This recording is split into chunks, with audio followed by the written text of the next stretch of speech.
Bro mobile upgrade చేసావు, car upgrade చేసావు, మరి ఇల్లు? బచ్చుపల్లి ఇల్లు అప్డేట్ చేసుకోవడం కష్టమేమో. అరే బ్రో, మన బాజుపల్లిలోనే మోడర్న్ అమ్యూనిటీస్ తో, state of the art facilities తో APR Group 4 BHK triplex villas తీసుకొచ్చింది. APR Praveen's Premium Triplex Villas at Hillside at Bachupalli. APR Group, నిర్ణయం మీది, నిర్మాణం మాది. Call 9100455505. Telugu one daily news కి స్వాగతం. నేను రూపానాథెళ్ళ. ఆగస్టు 6వ తేదీ వార్తా వివరాలు చూద్దాం. రుణమాఫీ అమలుపై తెలంగాణ మంత్రి తుమ్మల నాగేశ్వరరావు క్లారిటీ ఇచ్చారు. సచివాలయంలో ఏర్పాటు చేసిన మీడియా సమావేశంలో ఆయన మాట్లాడుతూ, రైతులు ఆందోళన చెందాల్సిన పని లేదని, గత బీఆర్ఎస్ హయాంలో రుణమాఫీ సరిగ్గా జరగలేదనే భావన రైతుల్లో ఉందన్నారు. ORRను 7,000 కోట్లకు అమ్మి రుణమాఫీ చేయాలని గత ప్రభుత్వం ఆలోచించిందని ఆరోపించారు. విశాఖ జిల్లా స్థానిక సంస్థల ఎమ్మెల్సీ స్థానం ఉప ఎన్నికకు నోటిఫికేషన్ విడుదలైంది. ఈ నెల 13 వరకు నామినేషన్లు స్వీకరించనున్నారు. ఈ నెల 14 నుంచి 16వ తేదీ వరకు నామినేషన్ల ఉపసంహరణకు అవకాశం ఉంటుంది. ఈ నెల 30న ఎమ్మెల్సీ ఉప ఎన్నిక పోలింగ్ జరగనుంది.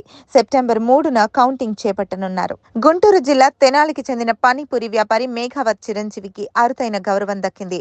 న్యూఢిల్లీలో ఈ నెల 15న నిర్వహించనున్న స్వాతంత్ర్య వేడుకల్లో పాల్గొనాలని రాష్ట్రపతి ద్రౌపది ముర్ము నుంచి ఆయనకు ఆహ్వానం అందింది. ఆహ్వాన ప్రతిని పోస్ట్ ద్వారా అందుకున్నట్లు చిరంజీవి సోమవారం తెలిపారు. బ్రో మొబైల్ అప్గ్రేడ్ చేసావు, కార్ అప్గ్రేడ్ చేసావు, మరి ఇల్లు? బచ్చుపల్లి ఇల్లు అప్డేట్ చేసుకోవడం కష్టమేమో. అరే బ్రో, మన బాజుపల్లిలోనే మోడర్న్ అమ్యూనిటీస్ తో, state of the art facilities తో APR Group 4 BHK triplex villas తీసుకొచ్చింది. APR Praveen's Premium Triplex Villas at Hillside at Bachupalli. APR Group, నిర్ణయం మీది, నిర్మాణం మాది. Call 9100455505. ఢిల్లీ మద్యం పాలసీ కేసులో కీలక పరిణామం చోటు చేసుకుంది. ఈ కేసులో అరెస్టై తిహార్ జైల్లో ఉన్న కవిత తాను దాఖలు చేసిన డిఫాల్ట్ పిటిషన్ను ఉపసంహరించుకున్నారు. రెగ్యులర్ బెయిల్ రాకపోవడంతో ఆ తర్వాత డిఫాల్ట్ పిటిషన్ దాఖలు చేశారు. ఈ పిటిషన్పై నిన్న విచారణ జరిపిన న్యాయస్థానం తదుపరి విచారణను రేపటికి వాయిదా వేసింది. అయితే కవిత ఈ రోజు పిటిషన్ను ఉపసంహరించుకోవడం గమనార్హం.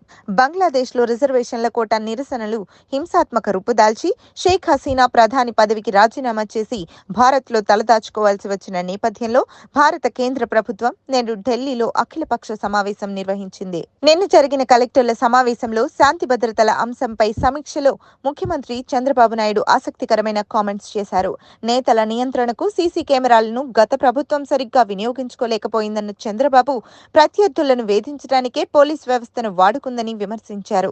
రాష్ట్రంలో ఉన్న 14,000 సీసీ కెమెరాలను దేనికి వినియోగిస్తున్నారని చంద్రబాబు ప్రశ్నించగా, ట్రాఫిక్ సిగ్నల్స్ వద్ద జంపింగ్ చేసే వాళ్లను గుర్తించడానికి వినియోగిస్తున్నామని అధికారులు చెప్పారు. ఎన్డీఏ కూటమిలోకి టీడీపీ చేరడంతో ఆ పార్టీ నేతలకు కేంద్రంలో ప్రాముఖ్యత పెరిగినట్లుగా కనపడుతోంది. ఇప్పటికే ఏపీ నుంచి 3 ఎంపీలు కేంద్ర మంత్రులుగా ఉండగా, తాజాగా 5 టీడీపీ ఎంపీలకు పార్లమెంటుకు చెందిన వివిధ కీలక కమిటీల్లో చోటు దక్కింది. తెలంగాణ సిద్ధాంతకర్త ప్రొఫెసర్ జయశంకర్ సార్ జయంతి సందర్భంగా ఆయనకు కేటీఆర్ ఎక్స్ ట్విట్టర్ వేదికగా ఘనంగా నివాళులర్పించారు. తెలంగాణ రాష్ట్ర సాధన కోసం జయశంకర్ సార్ తన జీవితాన్ని ధారపోశారని కేటీఆర్ అన్నారు. స్వరాష్ట్ర సాధనలో దిక్సూచిగా నిలిచిన వారి కీర్తి అజరామరమని, స్ఫూర్తి మర్చిపోలేనిదని కొనియాడారు. ఈ వార్తలు ఇంతటితో సమాప్తం. నమస్కారం.